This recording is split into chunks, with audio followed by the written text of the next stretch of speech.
ఇదే సభలో స్పీకర్గా సుదీర్ఘమైన అనుభవం వారికి ఉన్నది. మాజీ ముఖ్యమంత్రి చంద్రశేఖరరావు గారితో కలిసి పనిచేసిన సుదీర్ఘమైన అనుభవం కూడా వారికి ఉన్నది.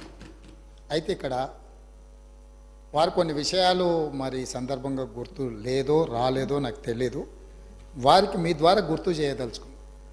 2011 సంవత్సరంలో శాసనమండలి ఎన్నికలలో భారతీయ జనతా పార్టీ టీఆర్ఎస్ పొత్తు పెట్టుకున్నారు. ఆనాడు ఇదే సభలో ఉన్న ఈరోజు కేంద్ర మంత్రి బీజేపీ అధ్యక్షుడు కిషన్ రెడ్డి గారు, ఎండెల లక్ష్మీనారాయణ గారు ఇద్దరు శాసనసభ్యులు బీజేపీ నుంచి టీఆర్ఎస్ అభ్యర్థికి అధికారికంగా ఓట్లేసిండ్రు. ఒకటి. రెండవది, ఆనాడు ముగ్గురు టీఆర్ఎస్ ఎమ్మెల్యేలు కిరణ్ కుమార్ రెడ్డి గారికి ఓటేసిండ్రు.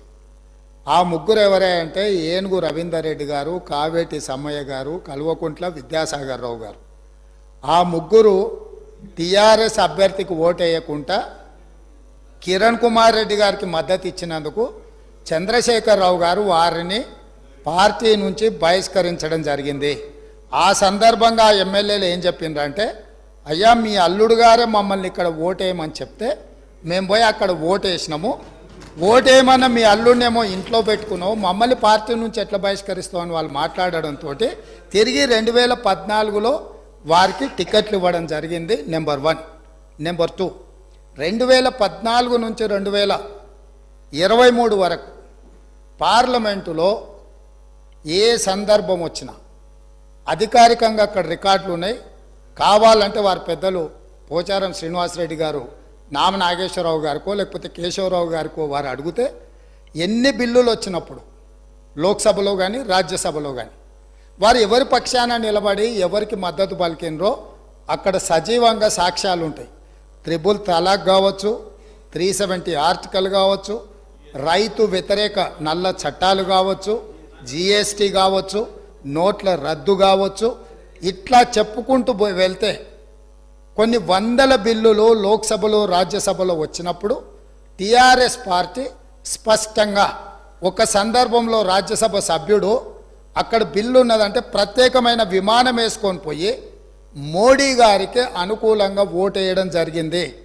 Bharatiya Janata party, BRS, BJP ఒకే రకమైన ఆలోచన విధానంతో గత 10 సంవత్సరాలు ప్రభుత్వాలను కలిసి నడుపుకున్నారు. వాళ్ళిద్దరు కలిసి చర్చించుకున్నారు.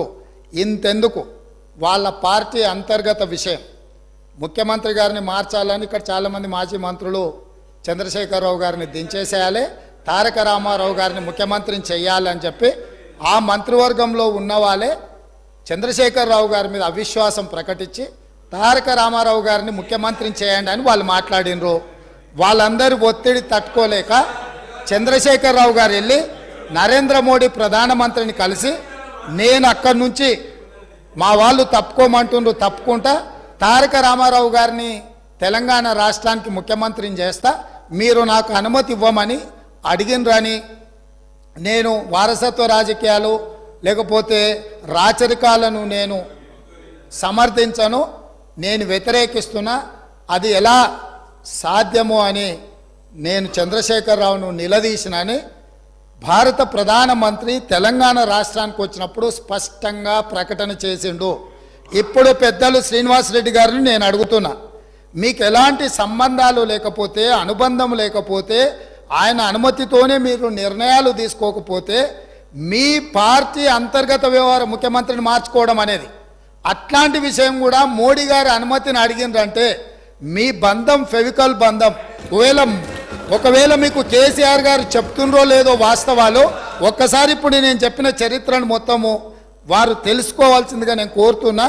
మీకు కొన్ని చెప్తాడు, కొన్ని దాస్తాడు. కాబట్టి దాచినై మీకు ఒకవేళ ఎప్పుడైనా అనుమానం వస్తే మీరు ఎప్పుడైనా నన్ను అడగొచ్చు, స్వేచ్ఛగా వచ్చి కలవచ్చు. మిగతా వివరాలన్నీ కూడా నేను మీ దృష్టికి తీసుకొస్తాను.